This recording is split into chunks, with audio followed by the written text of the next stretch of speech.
and welcome to another episode of the Tell Not Show. As always, we're your hosts. We have the wonderful and fabulous Kirsha Fox, author of the Deception and Justice series. She's a homeschooling mom of four, avid reader, and gamer. And my co-host is Julia J.K. Allen, editor, author, and author coach. She's a fantasy and horror author who loves to put magic in everything. Thank you so much for joining us. Our guest tonight is Caytlyn Brooke. She is the award-winning author of 7 titles now, known for writing gritty stories with endings that are rarely happy. She attended Albany, where she studied psychology and developed a habit of staying up far too late reading. We're so excited to have her. Well, thank you so much for being on our show, Caytlyn. Can you tell us a little bit about your writing journey? What got you started and why? Sure. So first, thank you for having me. I've always wanted to be a writer ever since 3rd grade. It took a really long time for me to be able to develop an idea that I wasn't bored with after like 3 chapters, and something that I could actually talk about for so long. But when I was a senior in high school, I nailed down my first idea, and it's actually now the story of my Skyglass series with the Among the Hunted and the Among the Burning that I have. One more book to come still. I tried doing, and this is a long time ago, so this is like pre-social media, which is just wild now. But I had no idea how to market myself. Like back then it was, you have to like take out newspaper ads or get like a billboard. Yeah. So pre-internet days, yes. We had a friend who gave my mom a box of her books to just like sell, or she would go to businesses and be like, can I put them on your counter? You know? Yeah. It was really difficult. It was so hard and it was so expensive, and I had no money. I was 18. So I kind of shelved like the idea to like self-publish. And I was like, I'm just going to keep writing. Hopefully I can have like a bunch of like back stock. And once I figure out how to do this, then I can publish them all. So I just kept writing. And a friend of mine, her mother-in-law was an author, and she was published with like a hybrid kind of press. And they were great. They made my book. They didn't take any royalties, so they weren't a vanity press, but they kind of morphed into one over time. And they were not, they're terrible. They're absolutely terrible. So now I have left them, and now I self-publish.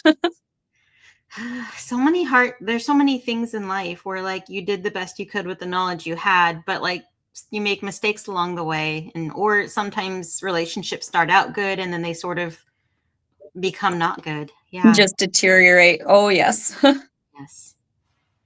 That's such a cool story. Oh, thanks.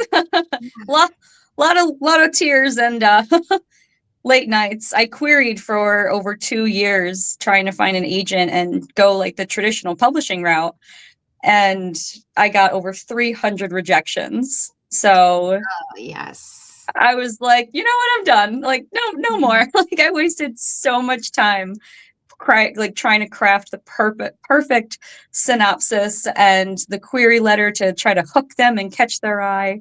And I would spend like 2 hours like trying to tailor it for each agent.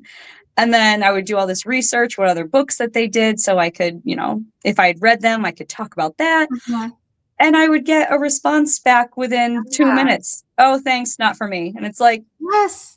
It's like applying for a job. You have to rewrite every single cover letter and make it specific to them, and only to hear nothing ever again. Yep. And every single time there's so much hope that goes out with these letters. And it's just like stabbed 300 times. Yes. And you don't blade pierced. But also, is it working for you? Like it wasn't working. No. Yeah. So what genres do you write? I am all over the board. I started with like dark fantasy and horror. I went into sci-fi. Then I did Greek mythology, and kind of like urban fantasy. I also have spicy romance and contemporary romance, and then I also have fairy tale retellings. So quite a bit of different genres. Yes, it is. Do you feel like you have like common themes that show up in all of them? Like what can people Definitely, like, expect from a Caitlyn Brooke book? yes. Someone is always going to die. um the endings are like, they're not happy or like, bad per se. Like they're definitely a morally gray ending that will leave you like, oh, like, so Mhm. definitely different endings, but I always try to incorporate like women's empowerment into every single one of my novels. I love that actually a Thank lot. you. I'm feeling very eloquent tonight, as you can tell. But yes, that's actually really cool that you can take those themes of female empowerment, and sometimes it's like they get the ending that is right for them, and not necessarily the ending that they wanted. Yes, the ending that they deserve. And most of my books, I have a female protagonist. In a couple of like the short stories that I do with like the horror novel for Hush Little Baby, one of them is a little boy. Among the Hunted is actually like a dual POV from Blake. He's a 18-year-old, his point of view, and then the nymph Katani. She's a wind nymph. So it was cool to kind of go back and forth with that. But even then, I definitely try to have my male characters very, if they aren't aware of the struggles that women face, they're very open to learning about it and to see how they can better interact and better help, Mhm. and rather than just, mansplaining and I appreciate doing that. that kind of stuff. Yeah, I mean, I'm not slamming an Asian one's genre for sure, but I personally struggle with books that have like a jerk guy in them, and he's the love interest. I'm like, I think I'm too old for these books now. I don't have time for these jerks. Like, Right. Yeah. And for me, like, and I've heard a lot of just comments and reviews, especially with Among the Hunted, because it is such a hard and uncomfortable topic that it encompasses being from a sexual assault survivor's perspective. yeah, And I wrote it to try to open people's eyes, particularly men's eyes, for how much damage these acts actually cause, not just physical, but the emotional and mental as well, and the toll that it takes. And my friend Sean, he read it, and he texted me. He was just like, I can't believe I never thought about this. He's like, he's like, his wife had also suffered from it, and had this experience. But when you put it in a novel, like it's a completely different way. Someone's not just telling you, you're stepping into the character's shoes. And mhm, that's why I didn't shy away from including these scenes in the book, because yes, they're very uncomfortable to read, but imagine being that poor woman who has to experience that and who is forced to endure this. mhm, So I definitely didn't make it graphic. I focused more on the internal, like, just attacks that yeah, these poor characters go through, and like what, I personally went through, and like just like the internal thoughts, and then just the next process. How do you keep going after this? mhm, And that's why I wrote it, and I want people to be aware of just how much goes into it, how damaging it is. Sorry, I'm kind of Oh no, you're going wonderful. off. This is your interview. Like this is, I think that people love this, seeing you, seeing your stories, hearing about them. I was going to say that that's how we get empathy for people, like stepping into someone else's shoes, seeing it from their Right. perspective. I think that when you grow up a certain way, you may or may not have been sheltered from certain things. Right. A lot of people, some, are like, that's inappropriate. We don't talk about that. We don't look at it. We don't Right. acknowledge it. We sweep it under the rug, and I think as a society, we're being like more that we need to acknowledge this. We need to look Yes. at it. It is ugly, but we have to deal with it. We have to face it. We have to have sympathy Right. and love for these people who are often villainized, even though that they are the victim. Yes. Right. And we can't just silence them because it's easier and to make them go away because, well, I don't want to really hear about that. Like, no. When you're thinking up story ideas, do you usually start with characters or plot? A lot of my ideas, I guess I start with like just one scene, like it, maybe plot. I guess I'll just be inspired by like one line that I hear of something, or I don't know. That's a really good question. I guess it's a combo of both. Depends on the book. Yeah, it sounds like you might be a bit more of a discovery writer. I'm definitely a pantser for sure. Yes, yeah, you're more of a discovery writer where you start with like a seed. Yes. And from that seed, like everything else blooms and you discover it as you go along the way. Yes. Definitely done that with my characters where I'm like, oh, you have a brother. Interesting. Let's keep going, Yeah.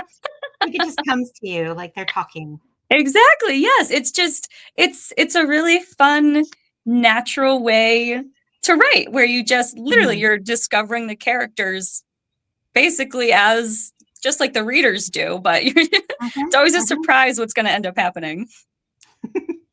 I've heard that that's half the joy of writing is getting to tell yourself these stories. Yeah. Awesome. Well, what does your writing process look like then? How do you go from the seed of an idea to the finished draft? So, being a pantser, I just basically sit down whenever I have some time to write, and whatever comes out, and that's the direction that the story takes. I've been writing by longhand in notebooks rather than typing out my first draft, and I'm absolutely loving it. It's so much fun, and it's really cool because depending on where I am, sometimes I'll be sitting outside at my son's baseball game, or in a gym watching my daughter do basketball, and it's cool just being inspired by the different environments. So I really enjoy that part. Yeah, no, I started out writing all of my novels out by hand as well, because I just found like the creativity is a little different when you're engaging it, writing by hand rather than typing. But I hate transcribing it and like getting it onto the computer. Yeah. That's the only thing that keeps me from still doing it. But I did do multiple novels that way because I really do enjoy that process of writing. Yeah. Sometimes it's cool though, because when you transfer it, it's like the first editing pass. So yes, no, that is nice because you can kind of like compile, especially if you've written different versions of a chapter or something. Yes. Putting it onto the computer, kind of sew it all together. Exactly. Yeah. So what would you say is like the most important part of writing, do you think? The most important part of, writing? Yeah. So whether the writing process or anything about writing, like what do you think is the most important thing for people to keep in mind? For you? I think being able to write passionately rather than, instead of like trying to write to market or say, oh, this is so popular, I have to come up with a story about this. I think it's kind of evident. And I recently read a Frida McFadden book, and you could just tell it was so rushed and that she could have done so much more with it. But it kind of seemed like she was trying to just pump out another book to capitalize on her increasing popularity. rather than taking the time to write a well fleshed out, well thought book. So Yeah. I would just say to write passionately and about the things that you care about, and it doesn't matter if they're an unpopular topic, like as long as you're proud of it. Right. I think there's that saying, no tears in the writer, no tears in the reader. Like the whole idea is if we are not fully into our project and passionate about what we're writing, then you can kind of tell in the writing. Yeah. I think that's definitely a trap that a lot of the larger traditionally published authors fall into. Yes. They become popular. The publishers are like, hey, can you give us more? Can you give us more? Give us more? And like they have a contract and they have a deadline and they, Right. they have editors and and the publishing company wants a particular kind of story to match their brand. And so I feel like it can stifle or rush those authors. Definitely. Absolutely. Yeah. Absolutely. Yeah. No, but yes. No, just things drive me crazy because it's like they keep wanting to remake things, right? Like, let's do The Princess Bride again. Like, why? It's amazing. Oh my gosh. Like, leave it be, But like, it's just like they don't encourage new stories coming out, right? Like they're just like the same tried and true formula. They just want to keep using over and over again, which kind of, as a creative person, is just like killing us. It's so frustrating when they've made like 13 different Batmans. It's like, okay, and what are we really doing different in between each one? You know what I mean? Like nothing. Yeah. I feel like there's a lot of 90s nostalgia happening where they're like, let's remake all the big hits. And we're like, no, give us new stories. Yes. Even Disney being like, instead of making new movies and new stories, we're just going to do live actions of everything. Right. Like, we've already had those stories. Like, please give us. I know. And there's so many incredible stories out there. Yes. Like, I know. Show those. Cultures too. Yes. Right. Yes. Absolutely. All right. My favorite question, one of them anyway, to ask: who's your favorite author, and what do you think they have done best? Well, I guess I have two. Yes. Growing up, I absolutely loved Brian Jacques and his Redwall series. That he was the one who really got me excited about writing and creating my own fantasy world, and gave me like the push to do it and to just come up with my own. So I love Brian Jacques. And then today, I think Madeline Miller, oh my gosh, her Circe was it was perfection. It was absolutely beautiful. And I love how lyrical her prose is. It's so lovely. I strive to be like her. Yeah, no, just beautiful descriptions. And lyrical language is the best. I always say, like, an easy way of elevating your writing style is just varying your sentence like music. We don't want the same beats over and over again. Yes. Play with it like that.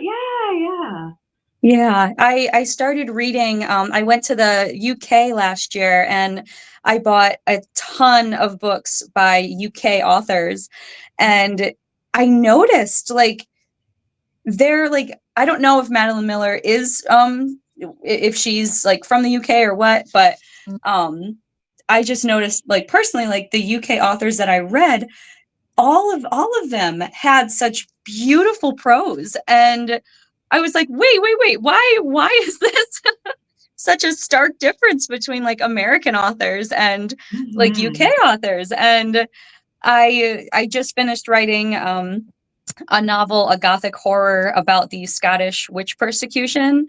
And I really tried to emulate the UK authors with the same type of style. And I had so much fun with it. Yeah, no, that's amazing. I do think Madeline Miller, I just looked up, I'm one of those, I gotta Google because I love knowing facts. American author, but she is yes, but like obviously studying Latin and other things, so probably lots of worldly influences, so kind of a different stuff.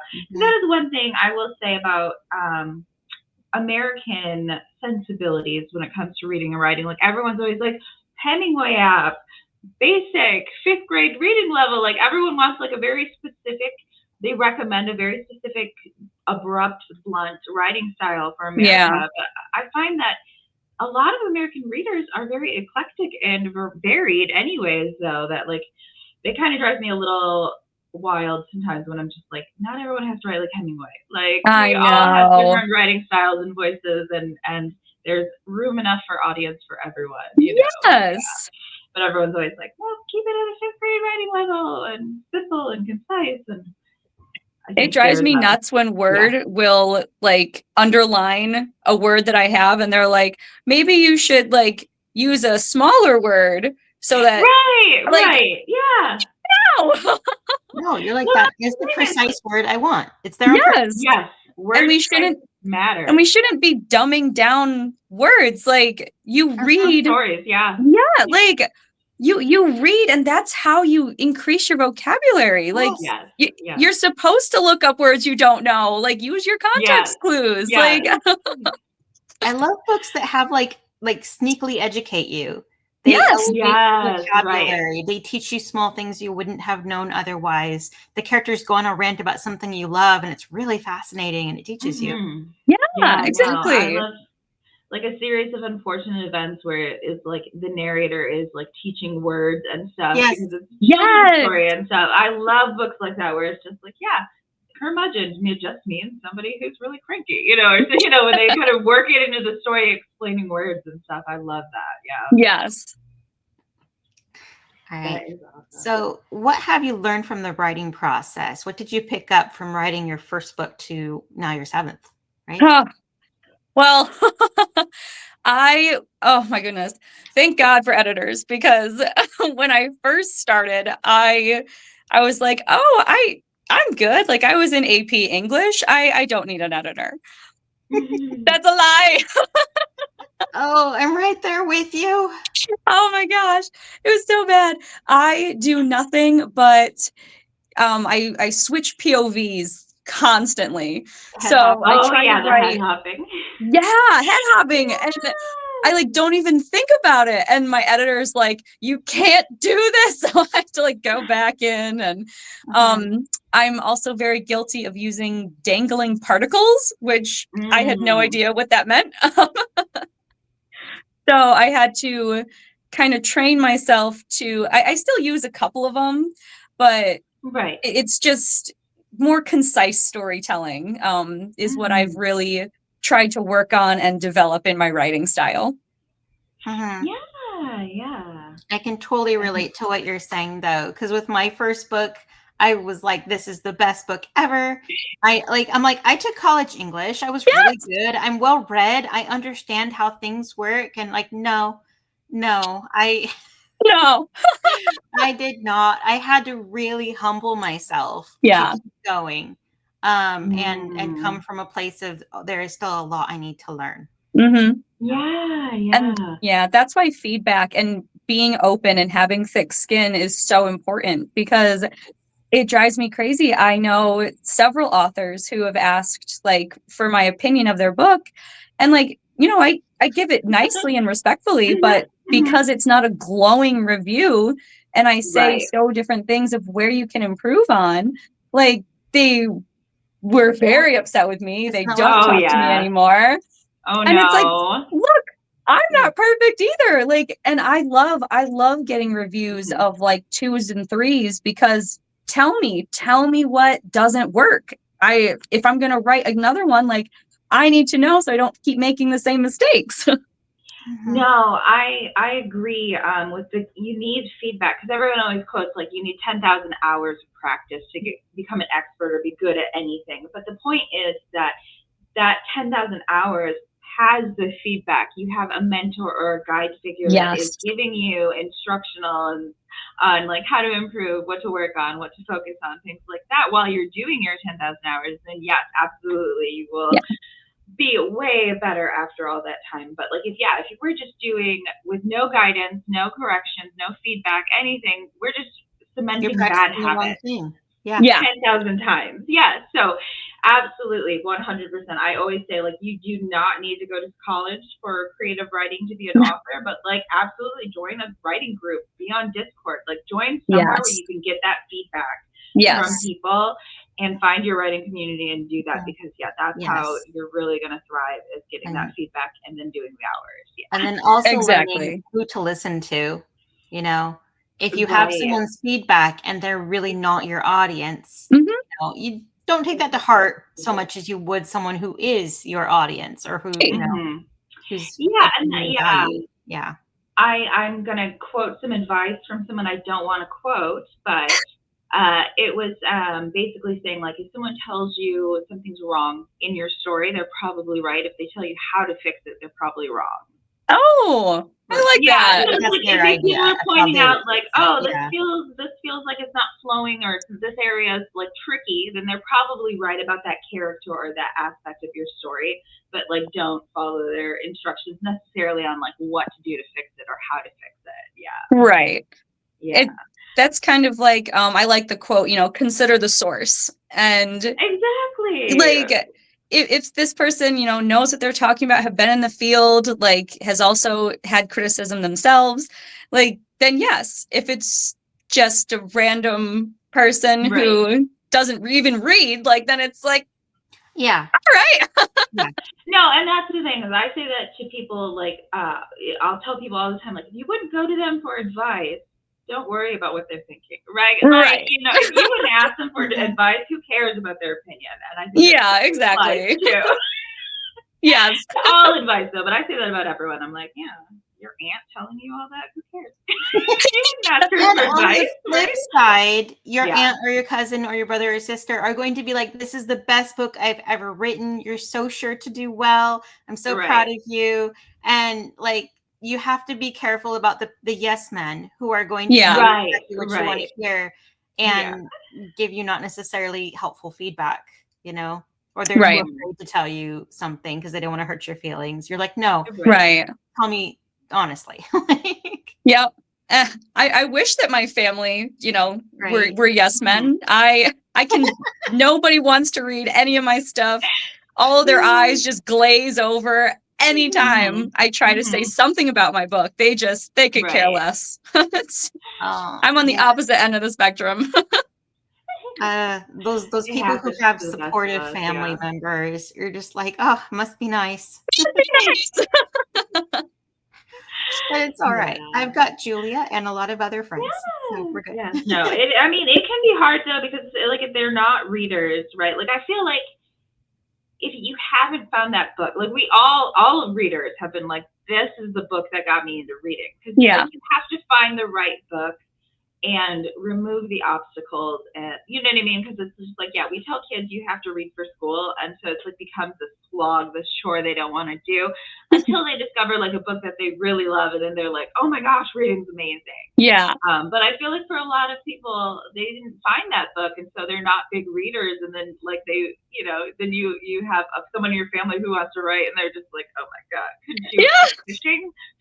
I could talk about fishing all day, or something. So. All right. So we're all really busy in our lives right now. How do you make time for writing? So, I know that you homeschool as well, and I have two kids. So I don't get as much time as I would like, and I might let them play a little bit more video games than I should when I do have some inspiration and want a few more uninterrupted minutes of writing time. But it has been nice, like I said, using the notebooks whenever we're going out. If we have like library activities that we go to, they're involved with the homeschool huddle groups. They do Lego club and a little like improv group, so I get like a little hours here and there, and I just bring my notebooks, and it's great to just be able to jot down like a few hundred words and slowly add to the manuscript. But yes, I do that as well. I kind of feel like I've got there, like I'm there with my little notebook and writing, and everyone's like, "Ooh, look at her, she's writing!" Like, Yeah. Yes. So And they know you're a novelist, and they're like, "Oh, look at her writing her novel." But yeah, with motherhood, you kind of have to steal those moments in between everything else. Yes, yeah. It's nice that they thought that you were a novelist. Someone, like, I was at my kids did like gymnastics, and they're like, "Oh, are you journaling for?" And I was like, "No, not journaling." And I'm a writer, and they're like, "Oh, okay, that's okay." They're probably like, "You write what though? Like blogs?" Yeah, like they were shocked. Like they didn't know what to say. And then Right. I was at my son's baseball game and I was writing, and they're like, "Oh, are you keeping score of all the stats for the teams?" And I was like, "No." I don't know what this paying is. attention right now. Yeah, like, My son's in not up to another bat, world. so I'm not watching. Right. Yeah, I mean, who knows what strangers are thinking? The people who know me that I hang out with chronically, they know what I'm doing. So Yeah. I'll, like, I would be mortified if they read my books, but That would be Right. nice. That's the other thing. I love that meme that's like, you got to get real cool about a lot of things real fast before you can read my book. You know? You're like, so how okay are you with some things? They're a little dark, little like little spice, a little this and that. Yeah. This is how we judge our friendship. We gotta find what level we're at. Yes. Right. Oh goodness. What is your favorite part of writing? I think action scenes and really high intensity moments. I used to really struggle writing dialogue. Dialogue tags. I apparently didn't know the correct ones to use, and now they're like more accepted, like not just said or asked. So now I can have a little bit more fun with it.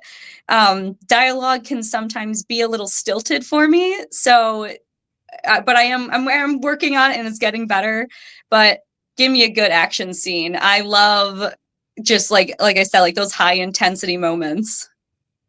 Yeah, no, action scenes can be a lot of fun to write. Because it's like the delivering the blow by blow without making it seem like chess, right? Where it's like move knight 1 to this square, you know. Oh yeah. Yeah. So, but you can have a lot of fun with it. Because look at the sword duel in Princess Bride, and like how the dialogue just like weaves and it just goes all over the area and stuff. Like you can do so many different things with fight scenes, but they're all fun stuff things to do. Yeah. Yeah. Do you have a least favorite part of writing? Does marketing count? Yes. It does count, and that is our most common answer. Nobody likes marketing. I had no idea. Like when I started writing, I had no idea marketing was going to consume my life.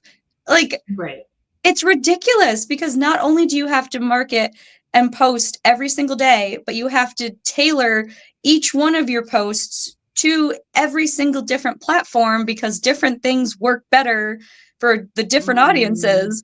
Like, and it's endless. And I don't know how people continue to have such incredible posts and I run out of ideas. I have no idea. Like I just wing this every day. Easy. No, content is not easy. No. I have ideas, but never when I'm sitting in front of the computer and it's time to actually create them. Yes. Like, right now, I'll do it later. Or it's when you're going to bed. You need all that setup too of like I need to like stage the scene and the background and everything. It's not just like, oh, let me film this. It's like, oh, I've gotta put clothes on. And like I've got to put my face together and not look like thank God for filters. Like I never wear makeup. So I've used that little cute freckle filter on it, like all of my posts. Everything, yes. No, the filters are nice. I love a little makeup myself. I have fun with it a little bit, but like also I have really bad allergies, so like I get like my dark circles are have a layer of red over them. So I have like black and red eyes sometimes. And I'm just like, we don't want to scare people on the street like small children. So we wear makeup. Just to get rid of some of the redness, because it's just like you're not expecting like red panda eyes, like, oh my God, you know. Yes. I Yes. have fun with it, with Yes. glitter and stuff. Good. I love the sparkly stuff. But Mhm. yes, no, if makeup's not your thing, Yeah. definitely And Yeah. it's filters so are hard to nice. know Yeah. what content, what ad, what thing will pop Right. off. Yes. Right. And Which it's so to do. it's so hard. You had like a year ago, maybe even more than that, like all the different like Pinterest, like I would Mhm. scour Pinterest for like the perfect, I can't even think of what the word is now. But just images. And Mhm. those Yeah. were Yeah. so popular. And now I Right. put one of those up and I barely crack 200 views. You're right. And so then like I've noticed now it's like just short little clips staring at the camera and then you have like just a little blurb of text. Mhm. And you if you're able to nail like that perfect magical Yes. text to pull The people right in, song, the then right text, the Mhm. right look. Like, yeah. yes, Mhm. it's so hard. And I Mhm. used to be like super, super involved. Like I would drive to like this wooded area by my house and like pretend to be like, the earth nymph in these dresses. And I would like Mhm. really try to Right. embody the character. And it was for no, like, and I got like nothing, no engagement, all that work for nothing. And then, Oh oh, no. it's terrible. And then Yeah. I'll make a video that took 18 seconds to conceive, and Right. that one gets 100,000 All the views. views. Yeah. Yeah. It's fair. Oh no. Right. Absolutely. Yeah. Yes. The And then struggle is sometimes real. all the attention isn't like the attention you're hoping for either. Oh, But Right. Right. no. Yeah. I have landed on the wrong side of Book Talk and Bookstagram just Mhm. recently. I did a video for my Baker's Wife book. It's the spicy romance with the gingerbread man.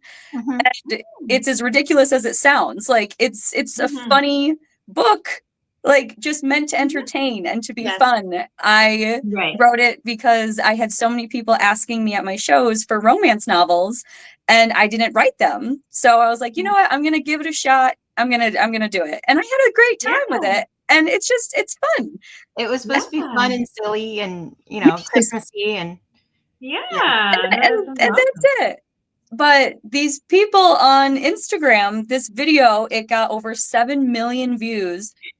And it, oh my gosh, like it was Right. nothing but like 17-year-olds saying how disgusting and cringy and gross and incestuous I was. And like, Oh, right. oh my gosh, it was like personal attacks that they were doing. Like I didn't deserve my family. My husband should leave me. Like I was Yeah. like, guys, this is a book. Like it's a marketing post. Like what are you talking? Right. It Yeah. was not a fun experience at all. No, unfortunately, certain people have gotten comfortable with the fact that they're behind a screen and don't have to say things face to face to people Yes. anymore. And it's just like, I don't know. There's nothing worse than being a millennial online, Right. as far as getting the hate comments oh, that come. but like it's not just millennial, it's like the Gen Zers. They're gonna come for you. Even now Gen Alpha is Seriously. getting older. Yes. Yeah. And Yeah. don't like, and I would say things like trying to like defend myself in my book because Mhm. like just stop. Like it's just Yeah. it's Right. cruel at this point. Like there's no need for you to speak like that to a stranger online. Like but there's no empathy and there's no Right. accountability anymore. So it's been a very challenging avenue to try to navigate because you're always looking for new readers, but the readers who are finding you they're not, I mean, at this point, Not I your don't even think they demographic. were, It's not your they're Right. just demographic. nasty to me. No. Not Yeah. I know fun.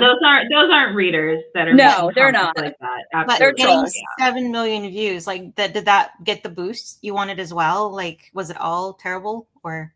I mean, I did get reads. I did well. I almost made whatever the equivalent was to like $1,000 from KDP in December. Okay. So that was That's great. great.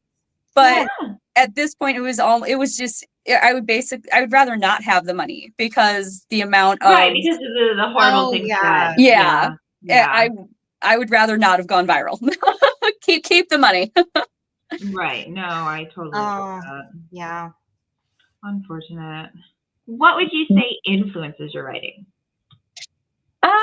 Like for like as in other authors or Yeah, other authors, other media, just what inspires you. And When you well, want inspiration, where do you go? yeah. well, I definitely all of my books definitely have like a very dark kind of undertone to them. So I love like basically turning something that is monotonous and mundane into something that can like terrify. With my book Dark Flowers, I loved the idea of my sister and I when we were little.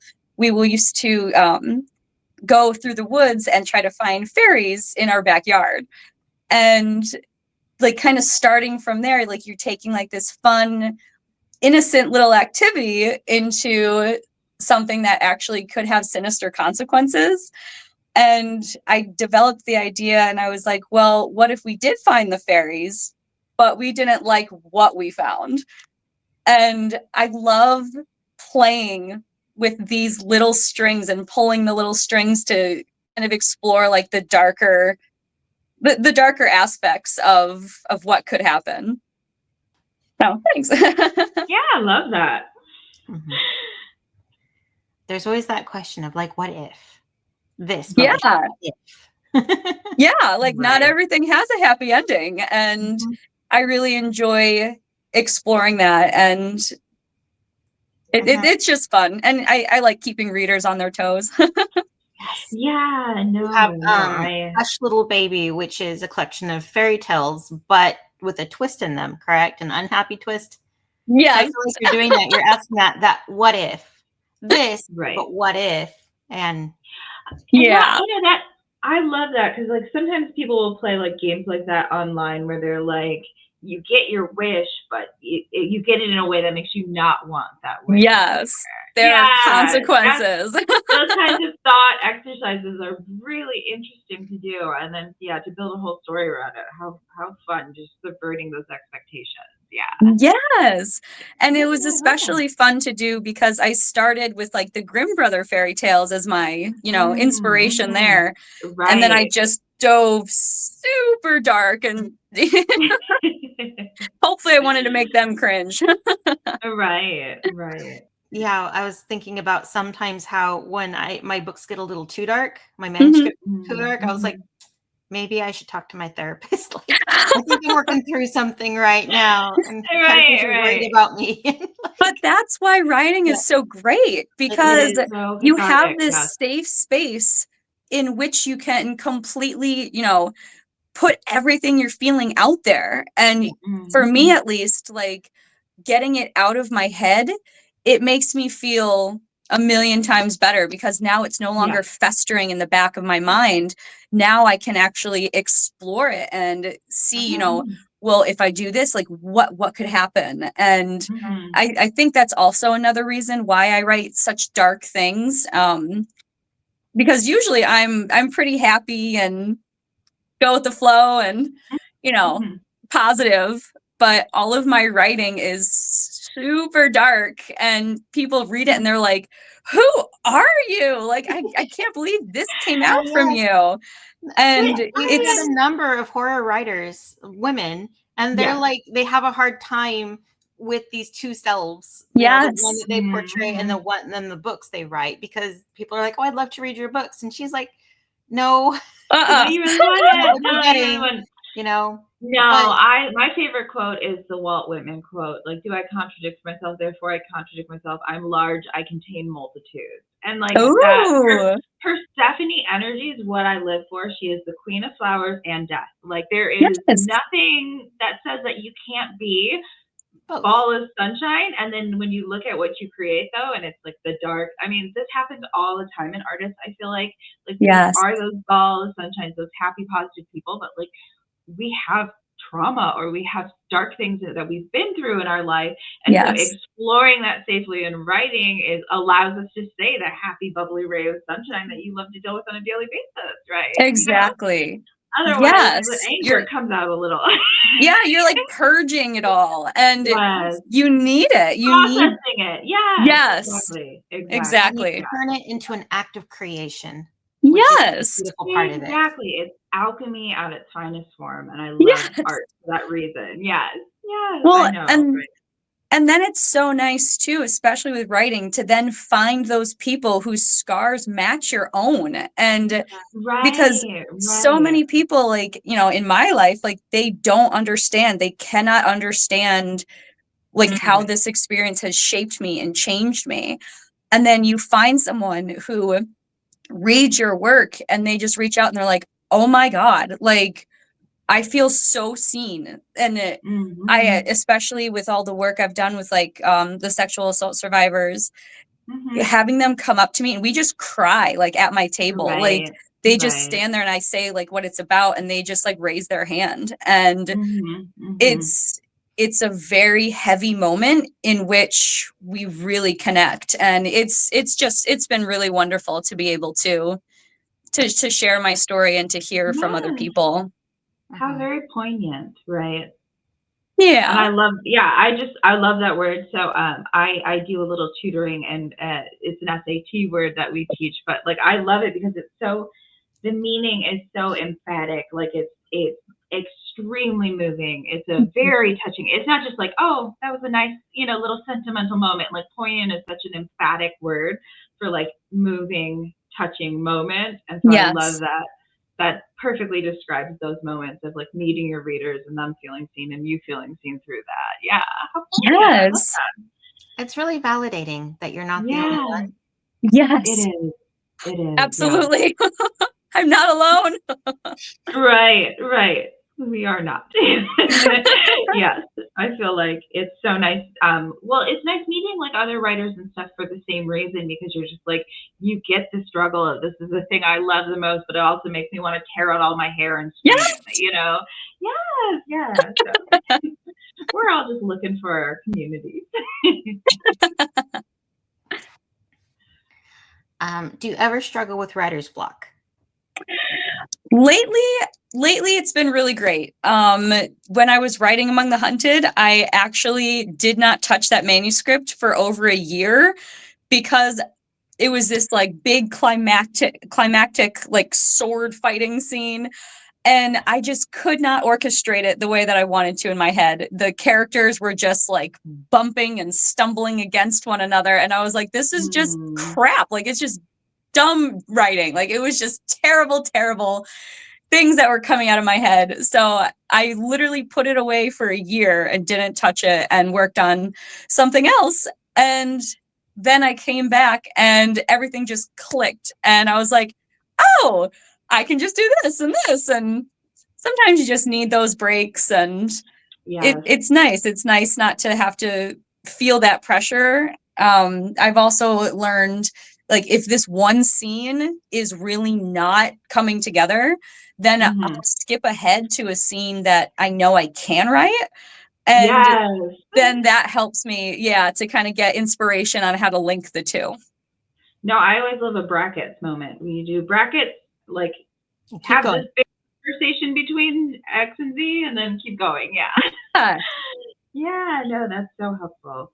I was just going to say that a lot of times if it's just burnout, right? Like that we've just been writing every day and we're burned out from work and we're burned out from other stuff.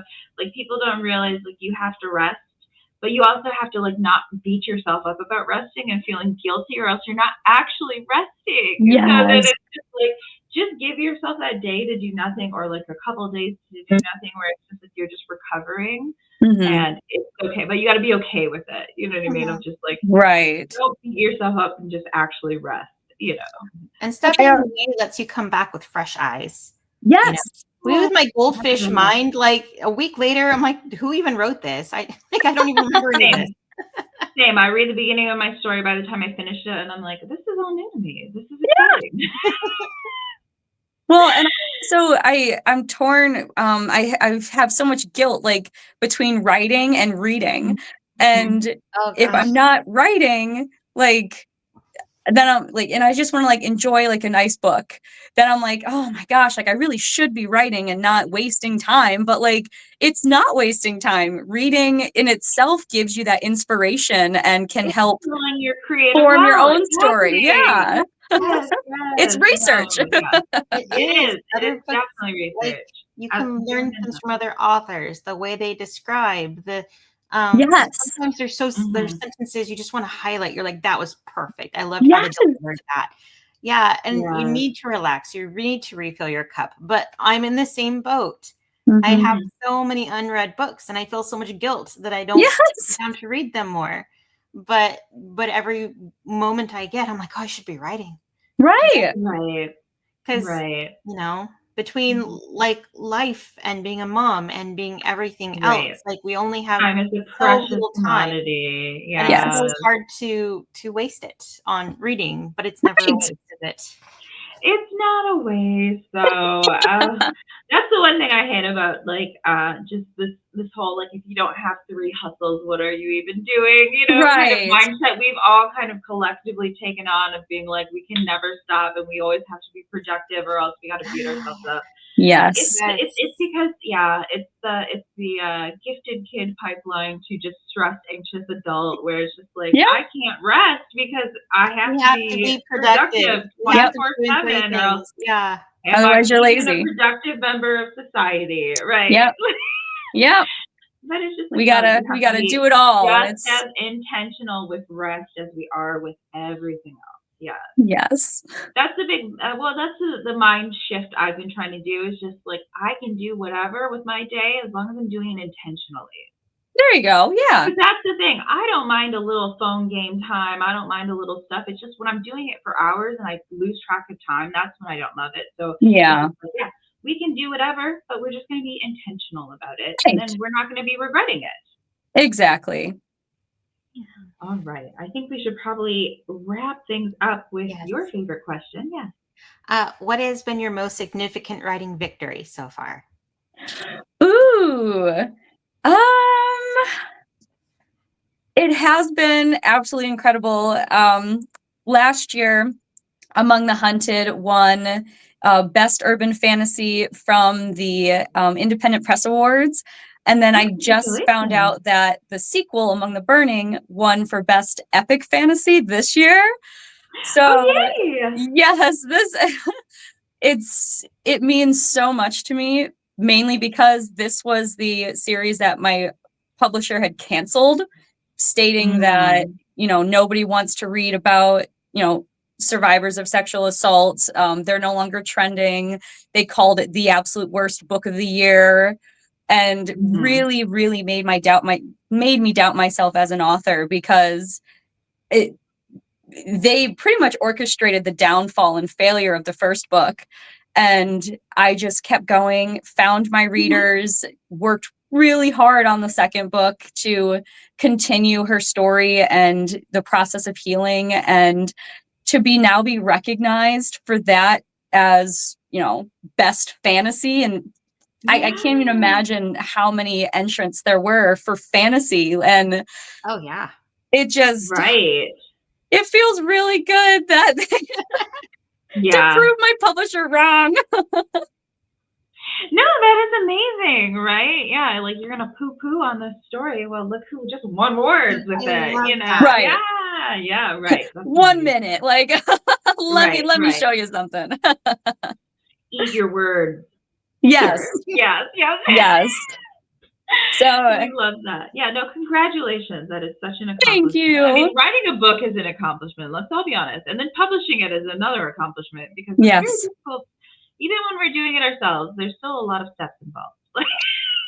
It never A lot of ends. decisions, like cream, white. You know what I mean? Like how many Yes. random authors like get messages from their friends that are just like, oh God, I forgot how to publish. Like help me through this stuff. You know, I do that to Kirsha You all have the to time. I'm relearn it like, every time for me. Yeah. every single time I'm like, Kirsha, what does this mean again? I forget. I have a notebook. I'm like, when I get to certain steps, I'm like, this is the Oh, one you have to choose. that's should do smart. that. Next time I'm gonna write it down. Yeah, I forget every time. It's Well, hard. There's so much. Yeah, no, there Oh, really and is. I get all like, I start self-doubting myself. I'm like, I'm pretty sure this is my cover size, but I'm gonna get a ruler and measure my old books just to be absolutely sure. I get Like, my tape measure. Right. And I will never do a white page, but I still sit there and think about it for a good minute and be like, cream or white? Yeah. Glossy We all know or it's gonna be matte? cream. What do we need here? Right. I will say glossy is nice, but I always go for matte because it shows up better on camera when you hold up your book. Oh, that's a good point. I go But for matte 'cause glossy I love the looks so texture. nice, but the actual camera glare. Yeah, you always have that glare. Yeah. So we'll say matte. But yes, okay. We want to give you an opportunity to let our audience know where they can find out more about you and your books online. So go ahead, share your socials and website, anything like that. So you can find my books. I have my own website, books by Caytlyn.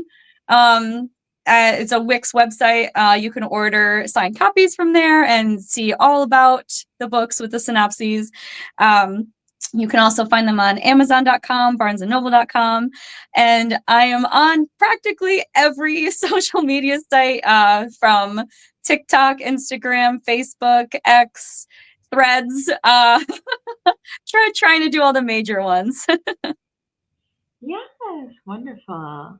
Well, thank you so much for joining us tonight. I know you're a busy person, so we appreciate you taking the time to hop on the show. Of course. Thank you guys so much for having me. This was lovely. Yes, and thank you to everyone who's listening along at home. Remember, there's more than one way up the mountain, and our next episode airs Friday as usual. If you're interested in being a guest on the show, you can find us on social media at The Tellnut Show or email us at thetellnutshow@gmail.com. Thanks.